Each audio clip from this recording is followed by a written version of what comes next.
Morning सही बच्चों के लिए। आज मैं फिर पुनः आपको बायोलॉजी का चैप्टर लेकर आया हूँ। बहुत महत्वपूर्ण ओटी जो आपकी एग्ज़ाम में आने की महत्वपूर्ण इम्पोर्टेंट है आपके ऑब्जेक्ट ओटी। देख लीजिए, मैं आज एक यूनिट 7 से लेके आया हूँ विकास का, और एक यूनिट फर्स्ट के लेके आया हूँ जीवों में जनन बायोलॉजी का। तो देख लीजिए, आपका बहुत महत्वपूर्ण ओटी लेकर आया हूँ। जैसे पहला क्वेश्चन है आपका, देख लीजिए, विकासवाद का सिद्धांत किसने प्रतिपादित किया था। ये देख लीजिए कितना इम्पोर्टेंट है, विकास पाठ से रिलेटेड है। तो विकास का सिद्धांत किसने दिया था, आप जानते होंगे विकास का सिद्धांत किसने दिया था। तो इसका आंसर होगा, यहाँ लिख देंगे अपन, चार्ल्स डार्विन ने दिया था। ठीक है, यहाँ पर मैंने आंसर लिख दिया चार्ल्स डार्विन। ठीक है, ये विकासवाद के या विकास के जनक कहे जाते हैं चार्ल्स डार्विन को। ठीक है, तो ये ध्यान रखना है, विकास ओटी के रूप में या मैंने एक वाक्य करके इसको लिखवाया गया है, बहुत इंपॉर्टेंट है। विकासवाद का सिद्धांत किसने प्रतिपादित किया था। सेकंड की अगर बात करें, बहुत ही इंपॉर्टेंट, औद्योगिक प्रदूषण का सूचक है। तो औद्योगिक प्रदूषण का सूचक कौन सा है, ये भी आपका विकास यूनिट से रिलेटेड में बहुत इंपॉर्टेंट है आपका। तो औद्योगिक प्रदूषण का सूचक कौन है, तो इसका मैं आपको आंसर बता देता हूँ। इसका आंसर है आपका लाइगेन। ठीक है, ये आप ध्यान रखना है, कौन सा है, लाइगेन। और कल मैंने आपको एक वीडियो और दिया था, उसको विशेष जाकर ध्यान से देख लें, क्योंकि डेली मैं आपको बहुत महत्वपूर्ण एग्जाम से रिलेटेड ओटी लेकर आता हूँ। ठीक है, और जो नए हैं प्लीज़ चैनल को जरूर सब्सक्राइब करें। ठीक है, नेक्स्ट है आपका, देखिए, स्तनधारी प्राणियों के उदाहरण दीजिए। अब कितना इंपॉर्टेंट क्वेश्चन विकास से रिलेटेड यूनिट में है और अधिक बार ये पूछे जाने वाला क्वेश्चन है। ठीक है, स्तनधारी प्राणियों के उदाहरण दीजिए। तो ये क्वेश्चन आपको किस तरीके से अपने सॉल्व करना है, देख लीजिए। तो अगर देखा जाए स्तनधारी प्राणियों के उदाहरण, तो आपका हो जाएगा कौन सा, देख लीजिए, समुद्री गाय। एक तो ये याद रखना है आपको, कौन सी, समुद्री, ये वाला आपको लिखवाया जा रहा है, एक एक चीज को आप नोट करते चले। ठीक है, समुद्री गाय, और एक होता है आपका हाथी। ये आप विशेष नोट कर लेना, बहुत ही इंपॉर्टेंट और महत्वपूर्ण है आपका। ठीक है, ये देख लीजिए स्तनधारी प्राणियों के उदाहरण।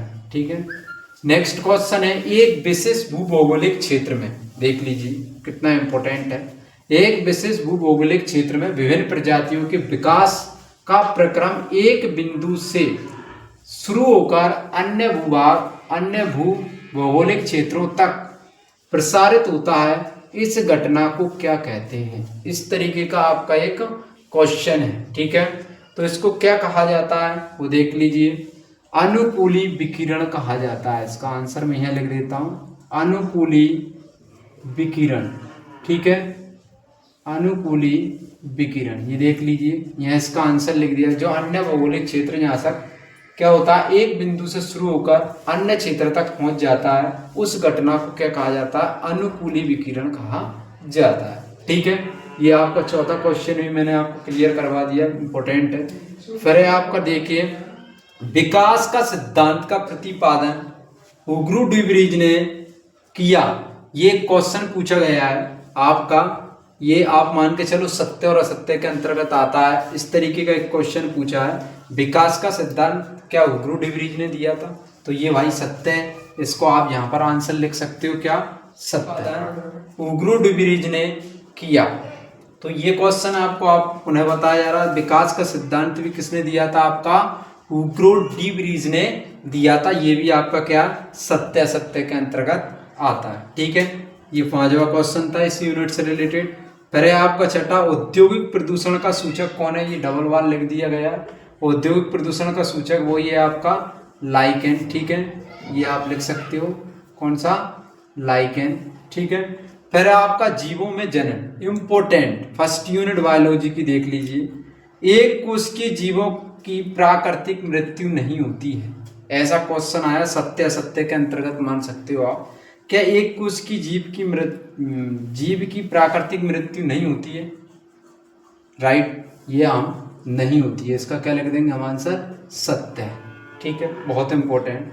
फिर एक और क्वेश्चन पूछा गया है, एक कोश की जीव द्विखंडन द्वारा नए जीव पैदा करता है, ये बहुत इंपॉर्टेंट क्वेश्चन, बहुत महत्वपूर्ण क्वेश्चन, ये भी आपका सत्य है। ठीक है, बहुत इंपॉर्टेंट क्वेश्चन। ठीक, देख लीजिए आपका थर्ड क्वेश्चन। जब एक ही पादप में नर तथा मादा दोनों जनन संरचनाएं पाई जाती हैं, किसको क्या कहा जाता है? ऐसा क्वेश्चन आपसे बहुत अधिक बार पूछा जाता है, तो इसका आंसर अपन लिख देंगे द्विलिंगी कहा जाता है। क्या कहा जाता है इसको? द्विलिंगी कहा जाता है। ठीक है, बहुत इंपॉर्टेंट क्वेश्चन। फिर है आपका नारियल का वृक्ष उभयलिंगी पादपों का उदाहरण है। इस तरीके का ये क्वेश्चन था। पादपों का क्या आपका नारियल में दोनों उभयलिंगी होता है कि ये पादप, तो इस तरीके का ये आंसर भी आपका क्या हो जाएगा? सत्य है। ठीक है भाई, उभयलिंगी है। इस तरीके का क्वेश्चन आपसे पूछ लेता है। तो डेली आप लाइव को देखें। लाइव हमारी 7:30 बजे से क्लास स्टार्ट होती है पर डे। ठीक है, और मैं डेली आपको वीडियो लेकर आता हूँ, इनको आप पढ़ें और डेली आपकी तैयारी बहुत स्ट्रांग हो जाएगी। ठीक है, आज मैं ये वीडियो लेकर आया हूँ, इसको आप ध्यान से लिख लें, पढ़ लें सभी बच्चे, और अगर अच्छा लगे तो वीडियो जरूर शेयर करें और लाइक करें।